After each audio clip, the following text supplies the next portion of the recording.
하나님 말씀 누가복음 7장 1절부터 10절까지인데 9절 10절 두 절만 읽어보겠습니다. 같이 읽습니다. 예수께서 들으시고 그를 놀랍게 여겨 돌이키사 따르는 무리에게 이르시되 내가 너희에게 이르노니 이스라엘 중에서도 이만한 믿음은 만나보지 못하였노라 하시더라. 보내었던 사람들이 집으로 돌아가 보매 종이 이미 나아 있었더라. 아멘. 누가복음 강의 17번째 시간입니다. 백부장의 믿음이라는 제목으로 오늘 말씀 나누기를 원합니다. 우리 신앙에 있어 믿음이 참 중요하지요. 믿음이 없이는 하나님을 기쁘시게 할 수 없어요.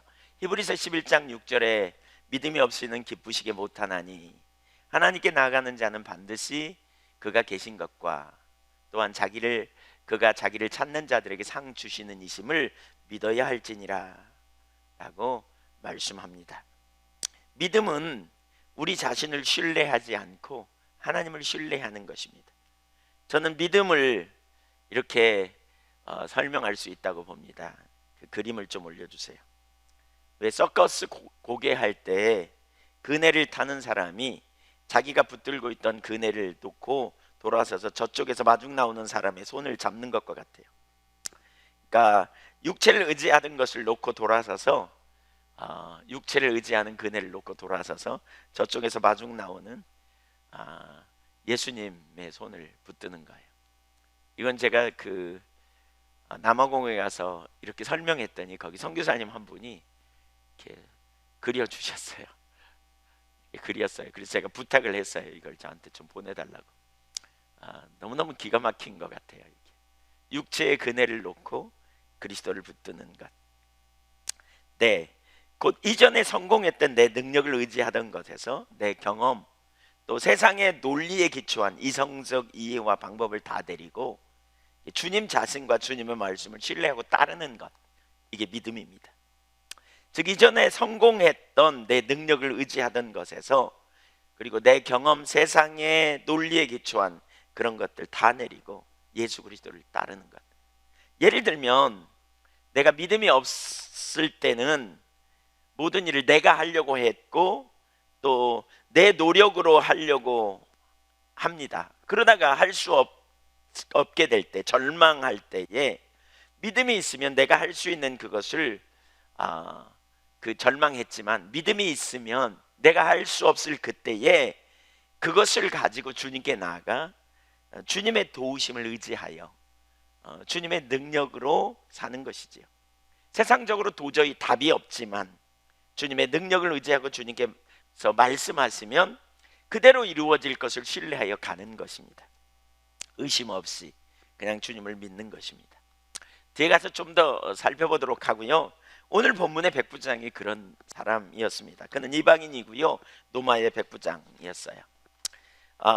그는 상당한 권력을 가지고 있었던 사람이에요. 그런데 그는 예수님이 깜짝 놀랄 만큼 강한 믿음을 가지고 있다, 혹은 큰 믿음을 가지고 있다, 이렇게 말씀을 듣습니다. 9절을 다시 한번 볼까요? 예수께서 들으시고 그를 놀랍게 여겨 돌이키사 따르는 무리에게 이르시되 내가 너희에게 이르노니 이스라엘 중에서도 이만한 믿음은 만나보지 못하였노라 하시더라. 거기 이스라엘 중에서도 이렇게 말하는 걸 보면 이방인임에 틀림이 없고요. 그의 믿음은 굉장히 컸던 것 같아요. 성경에 적은 믿음에 대해서 예수님이 3번 말하고 큰 믿음을 2번 말합니다. 근데 믿음이 크다고 말하는 소리를 들은 두 사람은 다 이방인입니다. 아이러니하게도 이방인에게 믿음이 크다는 말을 주님이 하셨습니다. 그러니까 한 사람은 누구냐? 여기 이 사람이 믿음이 크다고 그랬고, 또 한 사람은 누구냐? 그 귀신 들린 자신의 딸이 치유되기를 위해 예수님께 나왔던 수르보니게 여인, 바꿔 말하면 가나안 여인을 보고 예수님은 믿음이 크다, 이렇게 말씀하셨습니다. 너무나 놀라워요. 사실 오래 믿었다고 다 믿음이 있는 것은 아닌 것 같죠. 또 말씀을 많이 들었다고 다 믿음이 있는 것도 아닙니다. 너무 안타깝습니다. 예수님께서 가장 많이 활동하셨고 가장 많이 이적을 베푸셨던 그러한 지역의 사람들마저도 예수님의 말씀을 듣고 회개하거나 돌이키지 않았어요. 그래서 예수님이 강하게 책망하시는 장면이 나오거든요. 마태복음 11장 20절 보면 예수께서 권능을 가장 많이 베푸신 고을들이 회개하지 아니하므로 그때에 책망하시되 화 있을진저 고라시나 화 있을진저 벳세다야 너희에게 행한 모든 권능을 두로와 시돈에서 행하였더라면 그들이 벌써 베옷을 입고 제한자 회개하였으리라. 내가 너희에게 이르노니 심판날에 시돈이 너희보다 견디기 쉬우리라. 가버나움아 네가 하늘에까지 높아지겠느냐 음부에까지 낮아지리라. 내게 행한 모든 권능을 소돔에서 행하였더라면 그 성이 오늘까지 있었으리라. 내가 너에게 이르노니 심판날에 소돔 땅이 너보다 견디기 쉬우리라 하시니라. 가버나움에 예수님이 얼마나 많은 능력을 행하셨고 얼마나 많은 가르침을 베푸르셨는지, 그럼에도 불구하고 사람들이 듣고 변화되지 않았다는 거죠. 돌이키지 못했다는 거죠. 네, 가끔 그런 생각을 했어요. 야, 설교가 힘이 없어가지고 변하지 않는. 야, 근데 예수님의 이 장면을 봐도 예수님도 똑같은 생각을 하셨던 것 같아요. 예수님이 설교에도 안 변했는데 뭐 한편으로 이런 생각이 들어요. 예, 우리가 교만해가지고요 말씀을 들어도 우리식의 나름대로 밑그림이 있어서 잘 이렇게 못 배운 거죠. 네, 못한 거죠. 받아들이고 수용하고, 야, 은혜 받았습니다, 눈물 콧물 흘리고 치유의 기쁨을 말했을지는 모르지만 그 중심이 변화되는 역사까지 가는 건 참 쉽지 않구나, 이런 생각이 한편으로는 들어요. 네, 말씀을 듣고 변화된다는 게 참 중요하죠. 그래서 예수님은 따르는 무리들을 돌아보시며 이렇게 말씀하세요. 7장 9절에 보니까 예수께서 들으시고 그를 놀랍게 여겨 돌이키사 따르는 무리에게 이르시되, 왜 따르는 무리에게 말하셨을까요? 네, 배우라는 말입니다. 백부장의 이런 믿음을 보라, 너희가 배워야 된다, 그런 의미입니다. 사실 오늘 우리가 이 본문을 보면서 우리가 배워야 합니다. 백부장의 믿음이 뭔지. 정말 예수님께서 왜 이 이방인 백부장에게 믿음이 크다고 하셨을까? 강한 믿음이라고 하셨을까? 예수님도 깜짝 놀랄 만한 이런 믿음. 우리가 이런 믿음이 우리 가운데 있어야 되지 않겠어요? 예수 믿는데. 그렇죠? 우리가 계속 배워가기를 원합니다. 예수님 같은 그런, 예수님이 칭찬했던 이런 백부장 같은 믿음의 성격이 무엇이고 믿음이 무엇인지 우리가 배워야 돼요. 배워야 돼요. 세 가지를 살펴보기 원해요. 이 백부장이 왜 예수님을, 그러니까 예수님께서 이 백부장을 칭찬하신, 그리고 백부장에게 깜짝 놀랄 만한 그런 믿음의 성격이 뭔지 우리가 볼 수 있는데, 첫째는요, 백부장은 긍휼의 마음을 가지고 있었습니다. 긍휼의 마음. 7장 1절 보겠습니다. 예수께서 모든 말씀을 백성에게 들려주시기를 마치신 후에 가버나움으로 들어가시니라. 어떤 백부장의 사랑하는 종이 병들어 죽게 되었더니, 예수님의 사역은 항상 동전의 양면처럼 말씀을 선포하시고 그리고 치유 사역을 하셨다. 우리가 이전에 살펴봤죠. 이 동전의 양면 같아요. 예수님이 말씀을 선포하신 다음에 그 다음에 여기 백부장의 종을 치유하십니다. 당시 로마의 백부장은 대단한 권력을 가진 사람이었어요. 그래서 로마 군대의 꽃이다, 이렇게 말해요. 그러니까 100명의 군사를 인도하는 사람으로서 사실 어느 지역에 파송되어서, 오늘날로 말하면 우리로 말하면 중대장 같은 역할을 하는데, 워낙 넓은 지역을 로마가 이렇게 점령했기 때문에 한 지역을 다스리는 그런 군대 행정관처럼 이렇게 머물렀던 사람이에요. 그러니까 그 권력은 오늘날 중대장과 비교할 수 없을 만큼 큰 그런 권력을 행사했고요, 재력도 많았던 것 같아요, 이 사람. 그런데 이 백부장의 종이 병에 걸려 죽게 되었습니다. 백부장은 그 종을 사랑했다, 이렇게 표현하고 있잖아요. 동성애자들이 오늘날 성경에서 그 성경에 보면 동성애가 있다, 봐라, 여기 백부장이 그 종을 사랑한 건 동성애다, 이렇게 말해요. 근데 사실 헬라어 언어로 보면 전혀 그 말이 아닙니다. 동성애를 말하는 게 아니에요. 종에 해당하는 헬라어 둘로스는 노예를 가르치는데, 그러니까 사랑했다는 말이 그 말이 아니고요, 백부장은 그 죽어가는 노예를 소중히 여겼다, 귀중히 여겼다, 그 말입니다. 헬라어로 직역하면 그는 그에게 귀중한 사람이었다, 이렇게 말합니다. 백부장은 권세를 가진 사람이었어요. 특별히 그 당시에 종은요, 이렇게 부리다가 병들고 지치면 그냥 버리는, 그래서 그냥 죽게 버려두는 이런 사람이었어요. 그런 취급 받았어요. 그런데 이 백부장은 종을 사랑과 긍휼로 대했어요. 그는 이웃을 사랑하고 이웃을 유할 줄 아는 사람이었어요. 특히 가난하고 연약한 자를 사랑했던 사람입니다. 백부장은 그 죽어가는 종이 치유되기를 위해 유대 장로들을 보내 예수님께 청했고요. 그는 예수님은 치유하실 수 있다는 사실을 믿었던 것이지요. 3절 읽어보겠습니다. 같이 읽죠. 시작.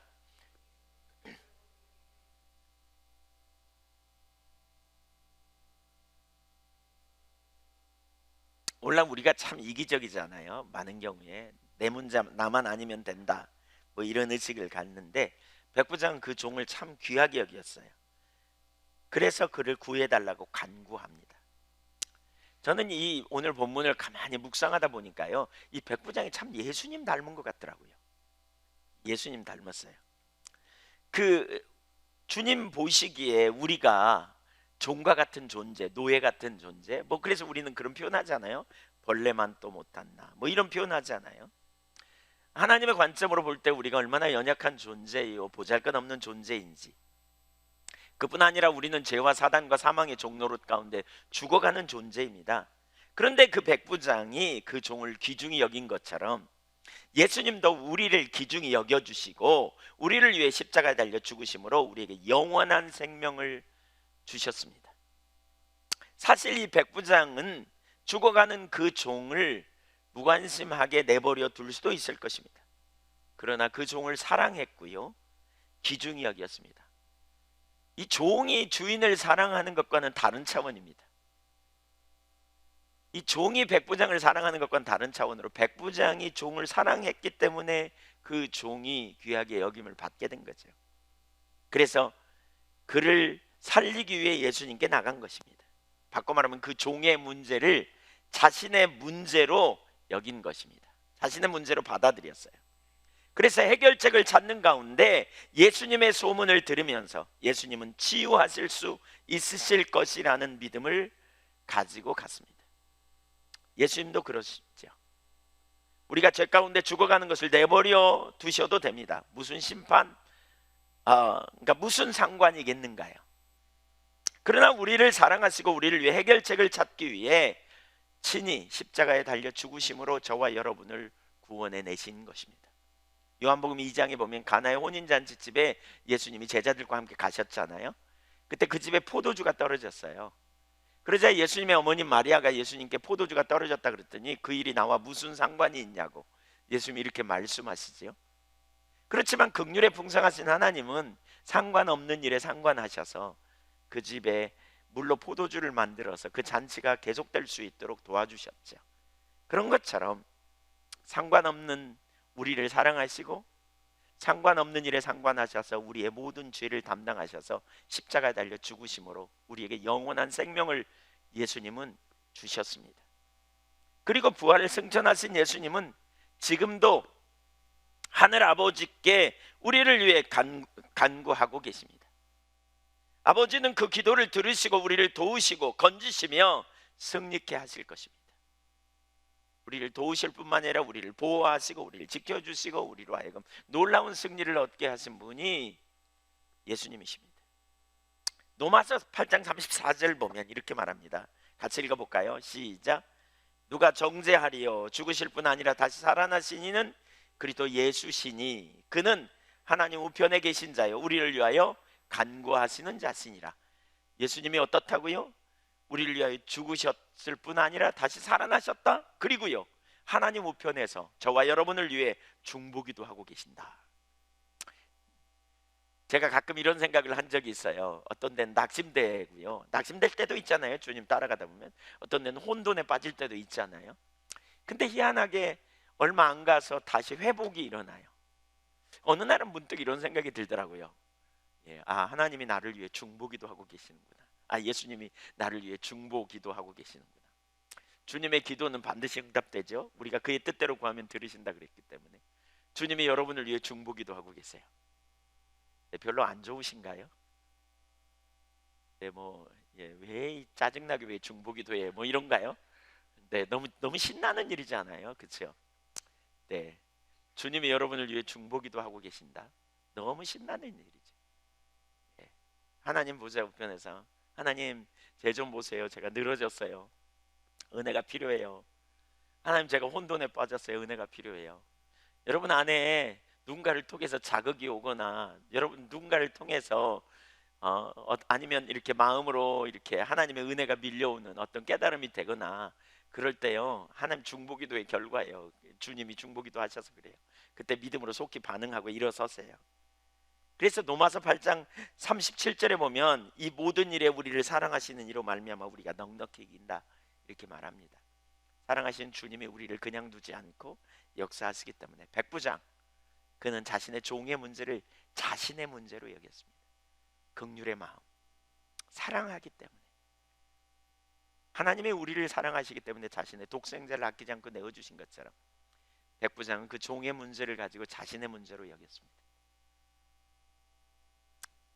예수님이 그를 큰 믿음이라고 말한 그를 보면서 깜짝 놀란 이유 중에 하나는 바로 이거라고 생각합니다. 우리는 이기적이고 자기중심적이죠. 나만 아니면 된다. 남의 불행은 뭐 나에게 크게 와닿지 않는. 그러나 우리가 그런 은혜를 경험한 자로서 우리의 이웃의 필요를 보며 우리의 필요로 여길 수 있다면 우리도 백부장처럼 주님께 칭찬받는 그런 믿음의 종들이 될 수 있음을 믿습니다. 특별히 누가복음은 가난하고 소외된 자들에 대한 관심을 계속 갖습니다. 누가복음 4장 18절 이하의 예수님은 가난한 자에게 복음을 전하러 오셨다 그랬고요. 그 뒷부분에 보면 이 말을 선포했더니 그 당시에 나사렛 사람들이 받아들이지 못하거든요. 그래서 예수님께서 그 은혜 받았던 사렙다 과부 이야기, 은혜 받았던 나아만 장군의 이야기를 꺼냅니다. 어쩌면 이 오늘 백부장은 그 당시에 나아만과 비슷한 그러한 모습을 우리가 볼 수 있어요. 둘 다 이방인 장교였고요, 그렇죠? 둘 다 말씀으로만 치유를 경험했고요. 둘 다 실제로 그 엘리야를 만나지 못한 것처럼 이 사람도 예수님 만나지 못했거든요. 둘 다 하나님의 능력을 경험하고요. 네. 그래서 그러한 사람들을 소재로 이렇게 기록하고 여기 7장이 특별히 그 부분을 집중적으로 보여주고 있어요. 우리가 백부장처럼 예수님처럼 긍휼과 자비의 마음을 갖기를 원합니다. 누군가의 문제를 내 문제로 여겨서 우리가 그 문제를 가지고 이렇게 백부장처럼 나아갈 수 있다면 이것이 하나님을 기쁘시게 하는 그런 믿음이 될 것입니다. 여러분 각박한 세상에서 우리 그리스도인들을 하나님께서 이 땅에 두신 중요한 목적 중에 하나는 우리가 작은 예수가 되어 다른 사람을 돌보고 섬기는 자리로 우리가 적극적으로 믿음으로 반응하기를 주님이 원하신다고 믿습니다. 두 번째 백부장의 겸손입니다. 믿음의 중요한 요소, 본격적으로 여기 믿음에 대한 부분을 우리가 볼 수 있어요. 하나는 하나님 앞에서 자기 인식입니다. 겸손으로 나타나죠. 우선 백부장은 겸손한 사람이었어요. 그는 많은 선행을 행한 사람이었고요, 유대 장로들에게 칭찬을 받는 사람이었습니다. 7장 3절을 한번 같이 보겠습니다. 시작. 예수의 소문을 듣고 유대인의 장로 몇 사람을 예수께 보내어 오셔서 그 종을 구해 주시기를 정한지라. 4절. 이에 그들이 이 사람에게는 합당하니이다. 마태복음의 8장에도 보면 이 백부장 이야기가 나오거든요. 근데 그때는 백부장이 직접 나왔다 이렇게 말하고 있어요. 반면 여기서는 백부장이 유대인의 장로들을 보낸 것으로 나와요. 이것은 서로 상반되는 것처럼 보이지만 마태복음은 좀 요약적으로 설명한 것이고요, 여기서는 좀 구체적으로 표현하고 있다고 볼 수 있어요. 왜 백부장이 직접 예수님께 나오지 않고 유대인 장로들을 보냈을까? 백부장이 예수님을 무시하거나 자신이 너무 바빠서가 아닙니다. 그는 유대의 문화를 알고 이해하고 있었던 사람입니다. 유대인은 이방인을 싫어해요. 그걸 알았던 것이죠. 그래서 예수님 같은 분 앞에 자기가 나서는 것이 옳지 않다고 생각했기 때문에 그래서 자기와 친했던 유대 장로들에게 부탁해서 보낸 것 같아요. 사실 유대 장로들은 원래 로마 군인들을 좋아하지 않았습니다. 유대인들은 매우 배타적인 민족이고요. 특별히 이방인과 접촉하는 것, 이방인과 식사하는 걸 부정하게 여겼거든요. 그렇기 때문에 이 유대 장로들이 백부장을 좋아했을 리가 없어요. 그럼에도 불구하고 그 백부장 주변의 유대 장로들은 이 백부장을 아주 좋게 평가하고 예수님께 그를 위해 힘써 구했던 것을 볼 수 있어요. 거기 간절히 구했다는 말은 미완료형으로 간구하기를 시작하여 계속했다 그 말이거든요. 시급한 생각을 가지고 간절히 구했다는 거예요. 반복적으로 그렇게 했다. 왜 그렇게 유대인 장로들이 백부장에게 호의적이었을까? 5절 보세요. 같이 읽어보죠. 시작. 저가 우리 민족을 사랑하고 또한 우리를 위하여 회당을 지었나이다 하니, 그러니까 여기에 그 헬라 원어에는 가르라는 단어가 생략됐어요. 우리말 번역을 안 했어요. 여기 우리말 성경에는 왜냐하면 이 말입니다. 그러니까 유대인들이 왜 그렇게 유대인 그 장로들이 이 백부장 편에 섰는지를 말하는 거죠. 이렇게 말하죠. 그는 유대인을 사랑했다. 여기 사랑하고 라는 말은 현재형으로 계속 사랑했다 그 말입니다. 그는 유대인을 참 사랑하는 사람이다 이 말입니다. 또 그뿐만이 아니라 유대인이 회당을 지어주었다는 거죠. 자신의 재산을 투자해서 전적으로 자신의 재산으로 유대인들이 모이는 회당을 지어준 사람. 보통 점령지의 백부장은요 그 지역 사람들을 무시하고요 또 학대하거나 착취하는 일이 일반적이었을 겁니다. 그러나 여기 백부장은 달랐어요. 그는 유대인들을 사랑했고요. 그는 회당을 지어서 그들에게 모이도록 해준 것을 본다면 그는 신앙적인 사람이 아니었나 생각이 돼요. 사실 가만히 보세요. 노예로 버릴 만한 병 걸려 죽어가는 그를 위해 그렇게 절박하게 그를 돌봐줄 뿐만 아니라 간구했고요. 또 유대인들을 자기 점령지의 사람들, 어쩌면 자기는 지배층에 있는 사람이잖아요. 근데 그 점령지에 있는 유대인 백성을 사랑할 뿐만 아니라 그들을 위해 회장을 지어준, 이건 뭘 볼 수 있느냐? 이 사람의 인격을 볼 수 있죠. 한편으로는. 그래서 감동한 유대인 장로들이 그를 위해 발벗고 나선 거죠. 사실 백부장이 이 정도 했으면 예수님 앞에서도 당당할 만하잖아요. 그렇죠? 자신이 한 일을 생각해 보면 그가 얼마나 많은 일을 했어요. 떳떳하게 와서 내가 이런 일을 했는데 내 종 좀 고쳐주십시오 이렇게 할 수 있을 만한 사람이잖아요. 근데 그는 예수님에 대해 이렇게 예수님 앞에서 스스로 자신에 대해 이렇게 고백해요. 6절 한번 읽어볼까요? 시작. 예수께서 함께 가실새 이에 그 집이 멀지 아니하여 백부장이 벗들을 보내어 이르되 주여 수고하시지 마옵소서 내 집에 들어오심을 나는 감당하지 못하겠나이다. 그러니까 뒷부분을 직역하면 이런 얘기예요. 주여 번거롭게 마옵소서. 왜냐하면 나는 나의 지붕 아래에 당신이 들어오시게 할 만한 자격이 없기 때문입니다. 난 자격이 없는 사람입니다. 나는 예수님 앞에 설 만한, 예수님이 우리 집에 들어오실 만한 자격이 없는 사람입니다. 이렇게 말해요. 백부장은 예수님을 뭐라고 부르냐? 주여라고 불러요. 주여. 그것은 신적인 권세를 인정하는 것이고요. 그리고 계속해서 뭐라 그러냐? 자기는 합당하지 못한 사람. 유대인의 장로들은 뭐라 그랬냐? 그에 대하여 합당하다 이렇게 말합니다. 4절에 보니까 이 사람에게는 합당하니이다 이렇게 말했어요. 유대인의 장로들의 입장에서는 합당하다, 이 사람은 주님에게 은혜를 받을 만한 사람입니다. 그럼 충분한 일을 했습니다 이렇게 표현합니다. 그러나 반면에 그 자신은 뭐라 그럽니까? 나는 자격이 없는 사람입니다 라고 말합니다. 특히 감당하지 못하겠다는 말이 그 문장의 첫 번째, 원어에 보면 첫 번째 나와요. 그 말은 그걸 강조하고 있는 거죠. 나는 감당할 만한 사람이 못 됩니다. 자격 없습니다. 그는 지금 신적 권위를 가지신 예수님 앞에서 자신을 인식하면서 세상적으로 백부장으로서 상당한 권세가 있지만 내놓을 만한 선행을 많이 행했지만 그는 겸손하게 고백하고 있습니다. 그러면서 7절 상반절에 그러므로 내가 주께 나가기도 감당하지 못할 줄을 알았나이다. 자격 없는 자입니다 이렇게 말합니다.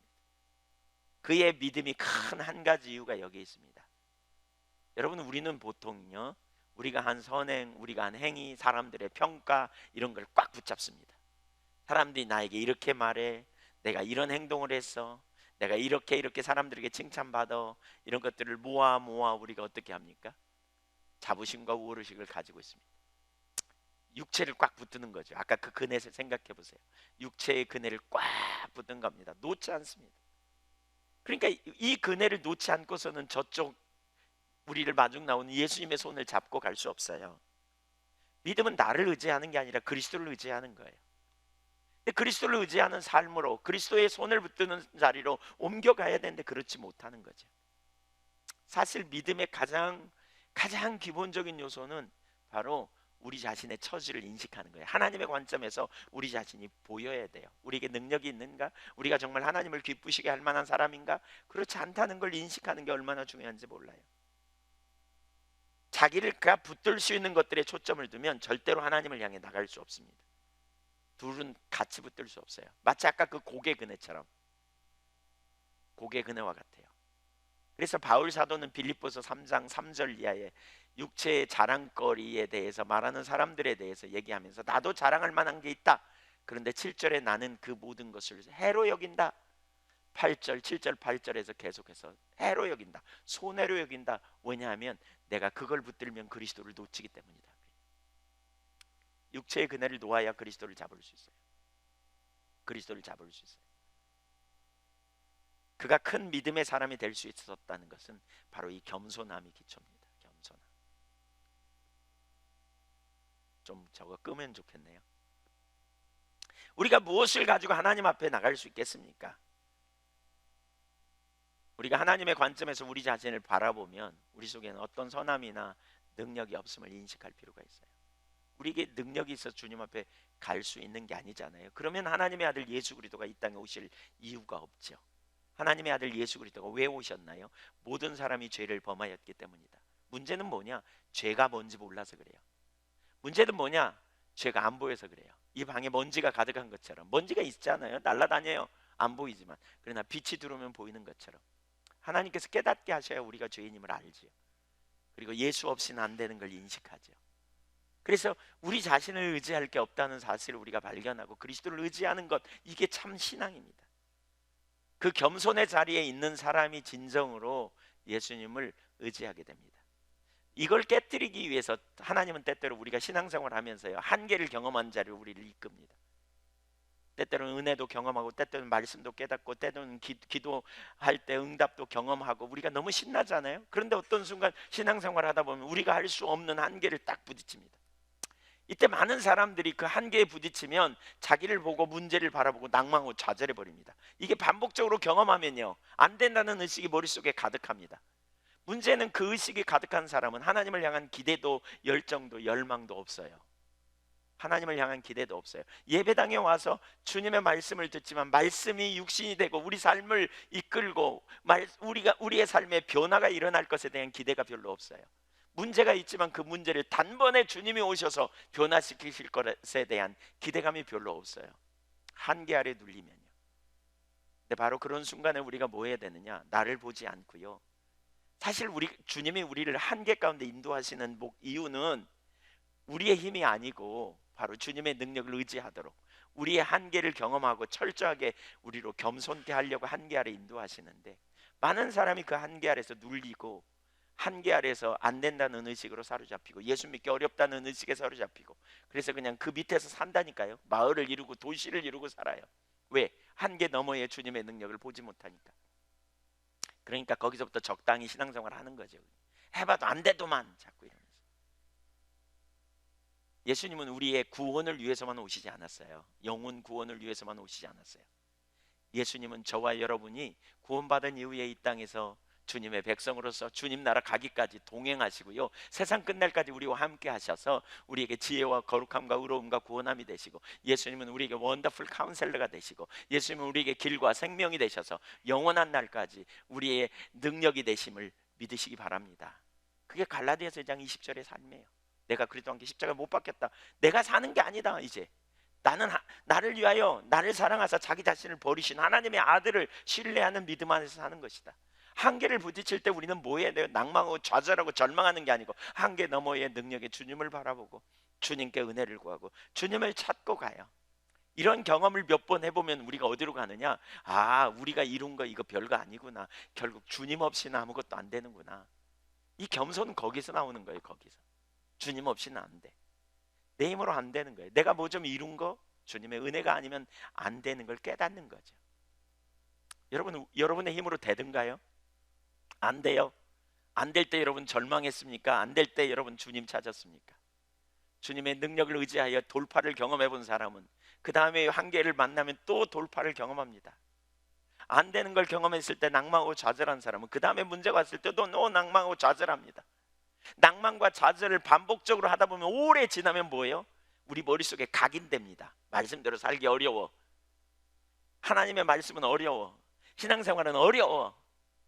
그러면서 더 이상 하나님을 향한 기대도 열망도 열정도 우리 마음 안에 없습니다. 오늘날 이런 사람들이 부지기수예요. 왜 능력이 없냐? 자기를 보기 때문에 그래요. 자기를 기대하기 때문에 그래요. 여러분 안 된다니까요. 우리 힘으로. 그래서 예수님이 오셨다니까요. 우리 힘으로 할 수 없다니까요. 그래서 예수님이 오셨다니까요. 그래서 예수님 믿으라 그러잖아요. 그래서 우리가 예수님 신뢰하는 거잖아요. 그래서 육체를 놓고 그리스도를 붙드는 것이 믿음이라고요. 거기 가야 능력이 있어요. 거기 가야. 이렇게 한계를 경험한 사람은요 겸손해요. 우선 내 힘으로 안 되는 걸 알아요. 그러나 주님은 능력이 있음을 알아요. 그래서 겸손한 사람은 뭐냐? 자기를 기대하지 않아요. 주님을 기대해요. 주님을 신뢰해요. 주님을 의지해요. 주님이야말로 우리의 삶의 능력이다. 아멘. 하나님이 오시면 된다. 주님이 함께 하시면 능치 못함이 없다. 내게 능력 주신 자한테 내가 모든 걸 할 수 있느니라. 믿으십니까? 네, 믿는다고 말합니다. 근데 진짜 믿는가 봐야 합니다. 이게 뒷조사 해봐야 됩니다. 이거. 네, 해봐도 안 되더라. 이 의식 한계 아래 살았던 사람은 이 말을 아멘은 하지만 기대는 안 합니다. 그러나 겸손한 사람은 기대합니다. 주님이 오시면 된다는 거예요. 주님이 오시면, 주님이 하시면 된다는 거예요. 주님이 하시면. 그러니까 주님을 찾고 은혜를 구하고 갈망해요. 제가 설교자로서 그런 생각이 참 들어요. 요즘 그런 기도가 절박해요. 설교를 하면 좀 말씀을 듣고 뒤집어지면 좋겠는데 별로 변화가 없어. 설교 시간 줘라. 막 이런 일들이 있어. 제가 여러분 탓하는 거 아닙니다. 설교자 스스로 저 탓합니다. 제가 하나님 앞에 능력이 없어서 그래요. 하나님 임재가 없어서 그래요. 하나님 오시지 않아서 그래요. 제가 이렇게 기도가 됩니다. 주님은 임하여 달라고. 주님이 함께 하시면 사실 역사가 일어나거든요. 근데 주님이 하실 걸 기대해요. 저는. 왜냐하면 제가 그런 경험을 많이 해봤거든요. 주님이 오시면 달라진다. 여러분의 인생에도 주님이 오시면 달라져요. 여러분 변하지 않을 것 같은 여러분의 자녀나 여러분의 가정의 식구들도 주님이 오시면 달라져요. 주님을 기대하시나요? 이 겸손은 거기서 나와요. 여기서. 돌파를 해보지 않은 사람은 겸손이 뭔지 몰라요. 자기를 기대하기 때문에, 자기 능력, 자기 힘을 의지하기 때문에.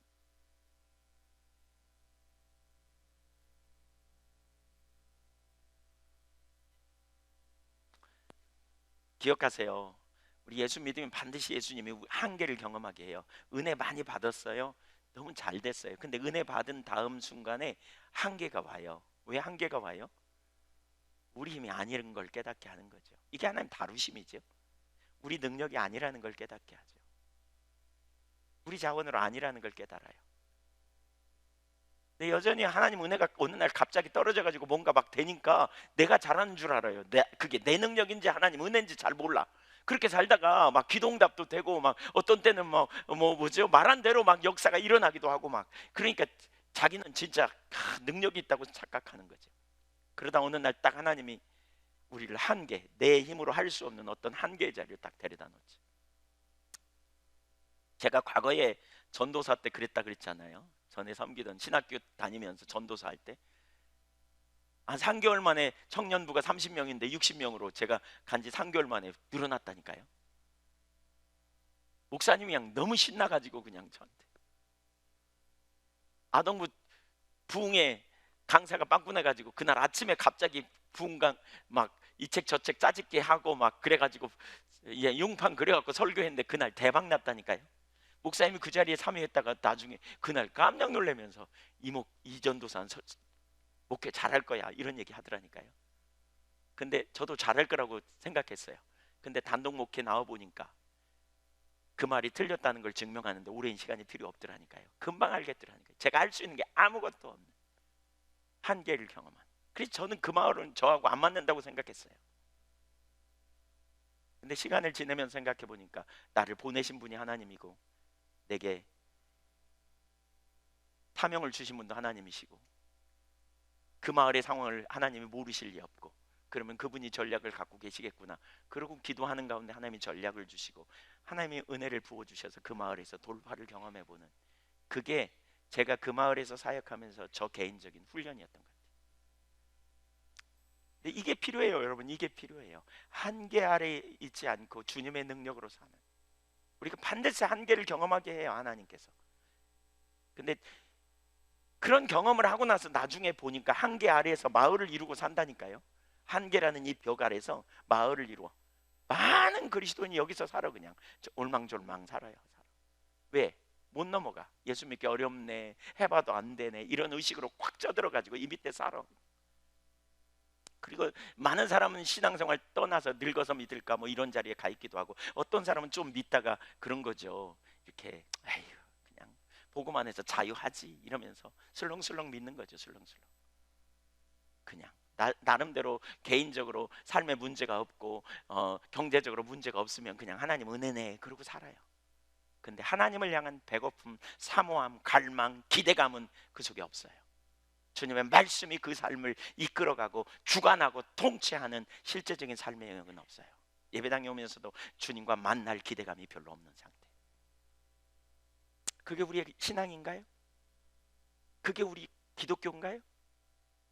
아니에요, 여러분. 그건 기독교 아니에요. 그건 그 복음의 능력이 아니에요. 십자가의 능력이 아니에요. 그건 십자가의 능력은 주님이 우리와 함께 하신 게, 우리가 약할 그때에 주님이 누구를 쓰십니까? 약한 자를 들어 강한 자를 부끄럽게 하시고 미련한 자를 들어 지혜로운 자를 부끄럽게 하신다 그랬어요.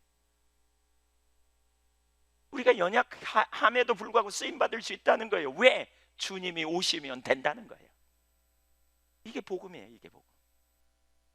고린도전서 1장 18절에 십자가의 도가 멸망한 자들은 미련한 것이요 구원을 얻는 우리에게는 하나님의 능력이라 그랬어요.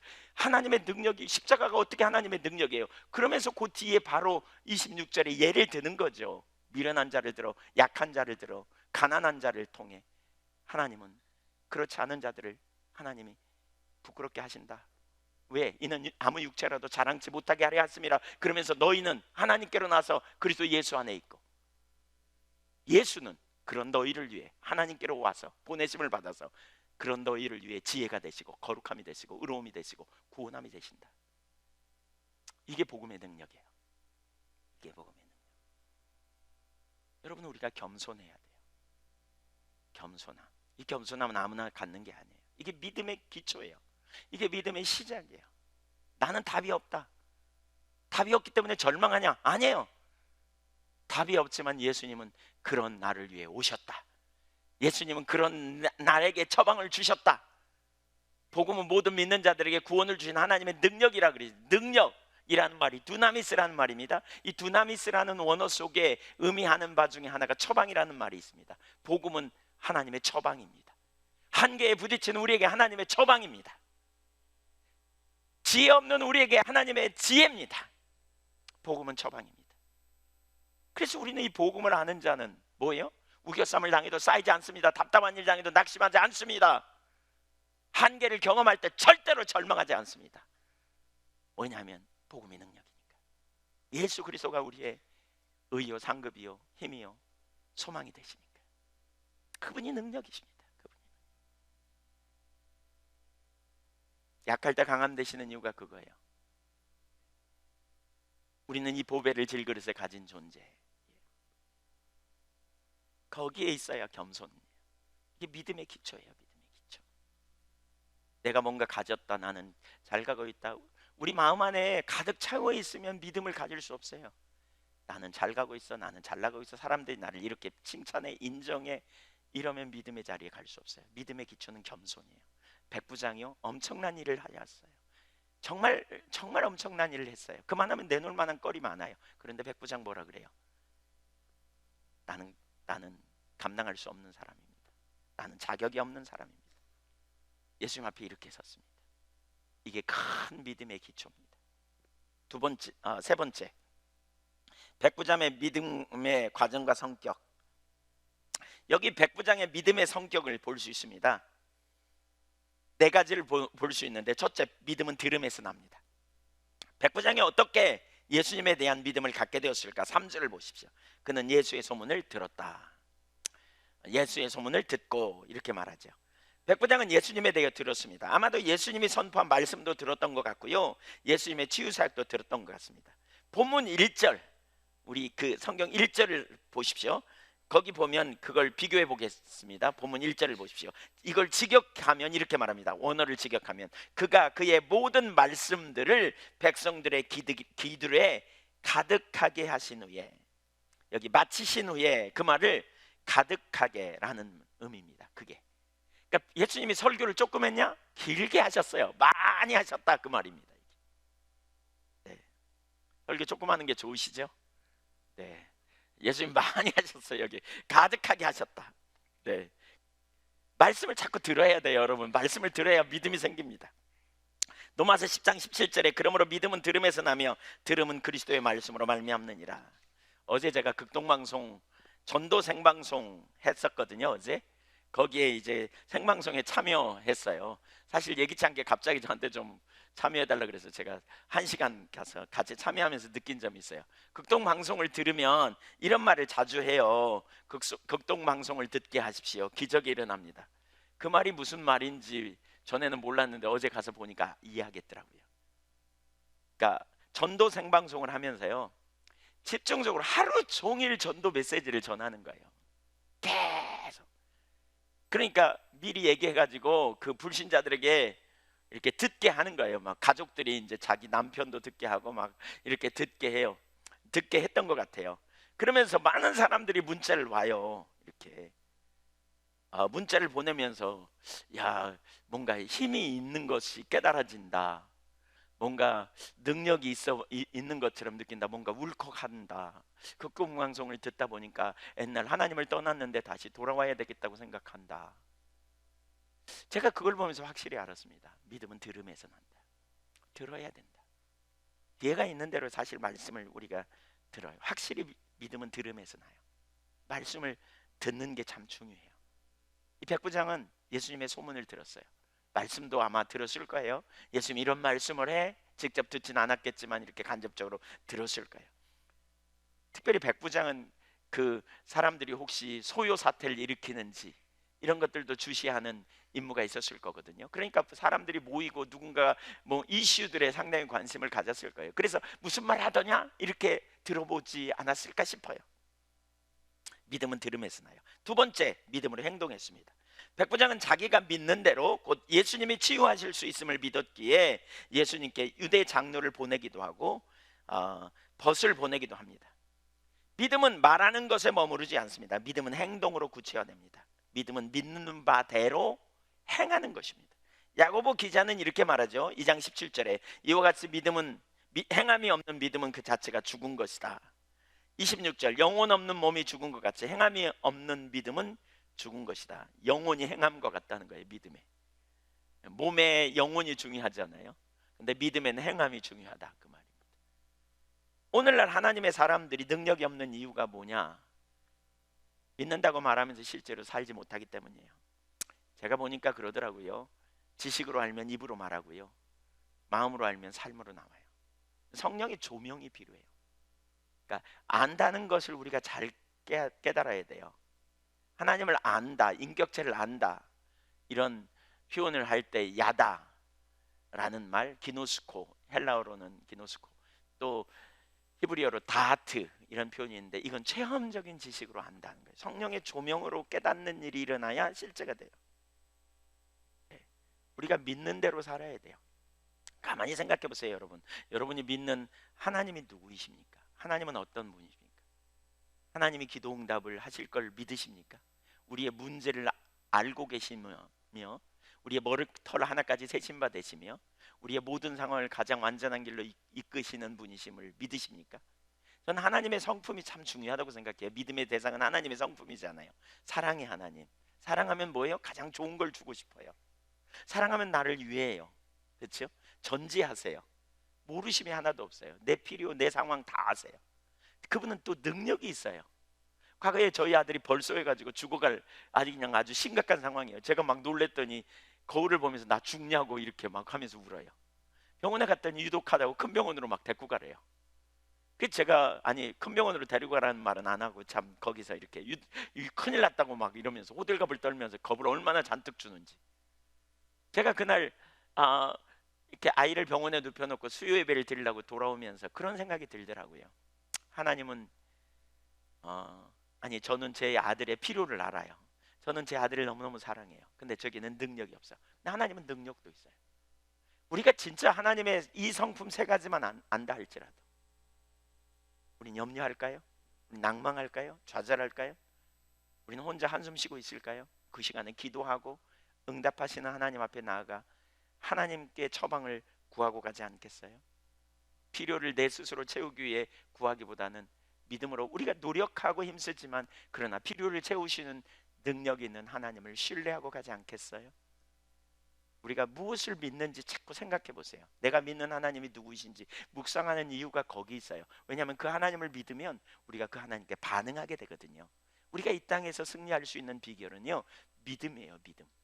믿음으로 우리는 안식할 수 있고요, 믿음으로 우리는 능력 있는 삶을 살 수 있어요. 믿는 바대로 살아야 돼요. 믿음의 중요한 두 번째 요소, 행동하는 거예요. 믿는 대로. 세 번째, 말씀의 능력을 알았습니다. 7절 하반절에 보면 이렇게 합니다. 말씀만 하사 내 하인을 낫게 하옵소서. 그는 말씀의 능력을 알았고 믿었습니다. 그래서 이 구절을 가만히 보세요. 거기 말씀만 하사 내 하인을 낫게 하옵소서. 이게 좀 그러잖아요. 말씀만 해주세요 이렇게 말하는 게 아니에요. 아니면 내 하인을 좀 낫게 해주세요 이렇게 말하든지. 근데 뭐라 그러냐, 말씀만 하십시오, 그리고 내 하인을 낫게 해주십시오 이렇게 말해요. 그러니까 보세요. 이 말씀만 하십시오, 그리고 내 하인을 낫게 해주십시오, 다만 말씀으로만 명하십시오. 이 말은 무슨 얘기예요? 말씀을 통하여 병을 고쳐달라는 말입니다. 그러니까 이 사람은 말씀의 능력을 알았던 거죠. 믿었던 거죠. 그렇죠? 예수님의 말씀이 질병이 치유되는 능력이 있다는 걸 알았어요. 그러니까 이 사람은 예수님께 간청하되 뭘 간청했어요? 예수님이 말씀하시면 질병은 반드시 치유된다는 걸 믿은 거예요. 말씀의 능력. 되게 중요한 게 바로 이거죠. 실제로 예수님은 말씀에 능력이 있으신 분이에요. 거기 우리 다음 주에 보겠지만 11절 이하에 보면 11절부터 16절까지 보면 나인성의 과부의 아들이 죽어가지고 이렇게 오거든요. 근데 예수님이 그 시신에 손을 대면서 시체를 향해 일어나라 라고 명령했더니 즉각 일어나 버립니다. 또 누가복음 8장 22절 이하에 보면 풍랑을 잔잔케 하시는 사건도 금방 나옵니다. 근데 예수님이 뭘로 풍랑을 잔잔케 했느냐? 말씀으로 명하셨더니 풍랑이 잔잔케 되었습니다. 예수님의 말씀은 능력이 있어요. 말씀은 진리고요, 말씀은 생명이에요. 예수님이 너희가 내 말에 거하면 참 내 제자가 되고 진리를 알지니 진리가 너희를 자유케 하리라 그랬어요. 여러분, 우리가 기억할 것은 예수님의 말씀은 능력임을 기억해야 돼요. 우리 믿음의 근거는 하나님의 말씀이에요. 말씀. 믿음의 근거는 막연한 자기 기대가 아니에요. 주님의 말씀이에요. 명백한 말씀이 믿음의 근거고요. 근데 여기서 중요한 건 우리는 주님의 말씀을 들으면 그 말씀이 분명히 능력으로 이루어진다는 사실을 믿는 게 중요해요. 시편 107편 20절에 대저 여호와 그가 그의 말씀을 보내어 그들을 고치시고 위험한 지경에서 건지시는도다 이렇게 말씀했죠. 마리아는 그렇게 말하죠. 마리아가 의심하죠. 네가 아들을 낳으리라 그랬더니 가브리엘이 그렇게 말해요. 때가 되면 네가 아들을 낳으리라. 대저 하나님의 모든 말씀은 능치 못하심이 없느니라. 믿으십니까? 말씀이 능력입니다. 하나님의 말씀은 능력이십니다. 우리 그리스도인은 말씀이 능력임을 믿는 사람입니다. 이게 믿음의 근거예요. 큰 믿음의 근거예요. 네 번째, 마지막 네 번째, 예수님을 믿고 예수님을 알고 예수님을 믿었습니다. 그러니까 이 말씀을 믿는 믿음과 관련해서 아주 중요한 게 여기 있습니다. 말씀만 하사 내 아이를 낫게 하소서, 이렇게 그는 말씀으로만 해도 나음을 알았잖아요. 말씀의 능력을 알았어요. 그렇게 말씀으로만 해도 나음을 안 것의 근거가 뭐냐? 8절이에요. 8절이 없이 그러니까 이 네 번째가 없이 세 번째는 불가능합니다. 네 번째가 돼야 세 번째가 됩니다. 오늘날 어떤 사람은 믿으면 말씀을 믿는 거야, 그리고 말씀을 암송하고 믿는다고 말하지만 이 네 번째가 돼야 세 번째가 가능해요. 네 번째가 돼야 세 번째가 가능해요. 아주 중요해요. 이 8절이 핵심이라고 할 수 있어요. 읽어볼까요? 시작.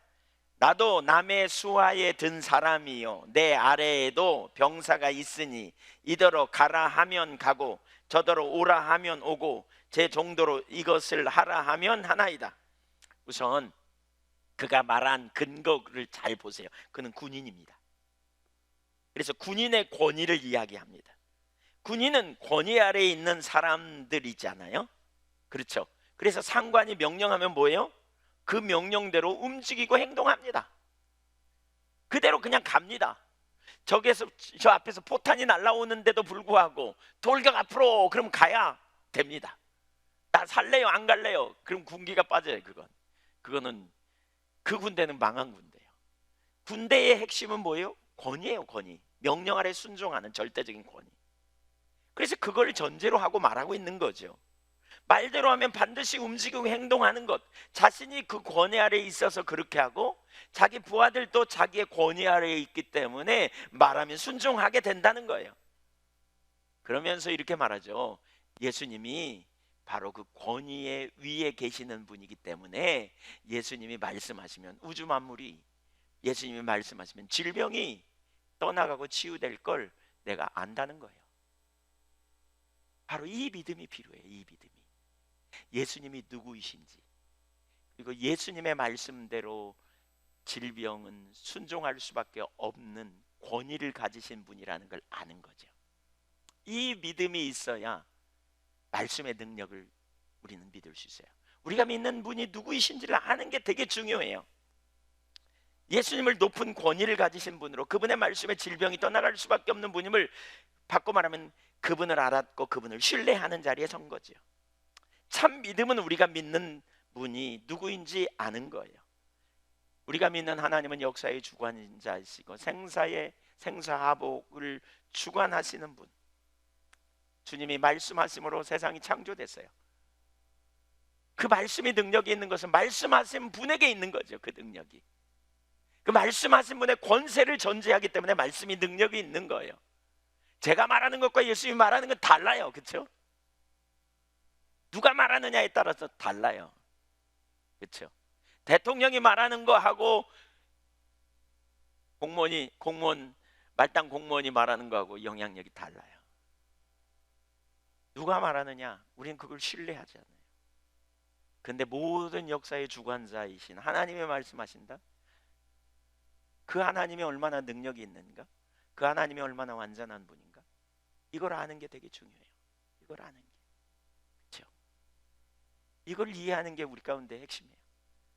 바로 큰 믿음을 갖는다고 할 때 결국 뭐냐? 믿음은 우리가 믿는 믿음의 대상이신, 말씀하신 인격체이신 그분을 아는 만큼 우리는 믿음을 가질 수 있어요. 그분은 권세가 있기 때문에 그분이 말씀하시면 반드시 이루어지는 거죠. 이것이 핵심이에요. 이게 핵심이에요. 그래서 믿음은 하나님 아는 것이 전제돼요.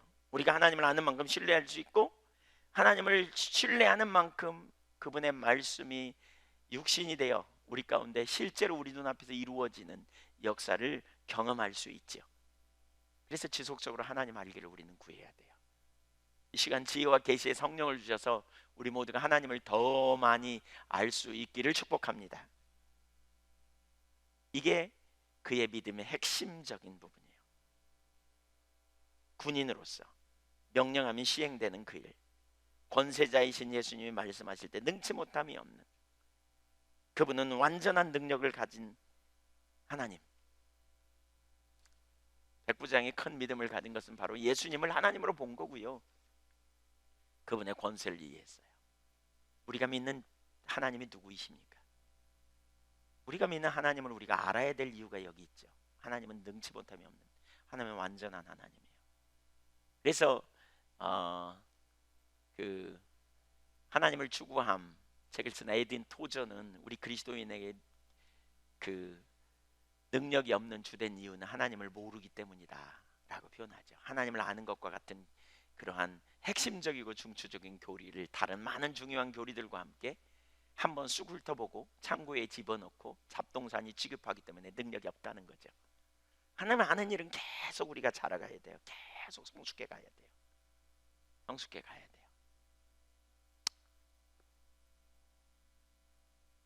믿음은 들음에서 난다 그랬죠. 첫 번째로. 두 번째, 믿음은 행동으로 간다 그랬어요. 세 번째, 말씀이 능력임을 아는 것이라 그랬어요. 네 번째, 예수님을 알고 예수님을 믿는 게 믿음이라 그랬어요. 정리하면요, 1번이 없이 2번이 불가능해요. 믿음이 들음으로 말미암는 믿음이 없이 행동으로 나가는 것 불가능해요. 들음이 없이 예수님을 아는 것도 불가능해요. 불가능해요. 또 예수님을 알고 예수님을 믿음이 없이 말씀이 능력이라는 것은 불가능해요. 오늘날 많은 사람들이 큰 믿음으로 나가지 못하는 이유가 있어요. 말씀을 달달달달달 외우기도 해요. 말씀을 달달달달 암송해요. 믿음이란 약속을 믿는 것, 이런 구절을 생각하면서 이런 노래까지 만들어 가지고 막 부르면서 말씀을 많이 암송하고 많이 외워요. 근데 정작 말씀하신 인격체 되신 주님은 몰라요. 그분의 권세를 몰라요. 이론이에요. 그래서 능력이 없는 거죠. 그래서 무엇보다 우리가 신앙의 본질에 있는 것이 핵심이에요. 하나님 알기를 원하고 하나님과 사랑하는 인격적 교제 안에 있는 것이 우리 신앙의 핵심이라는 거죠.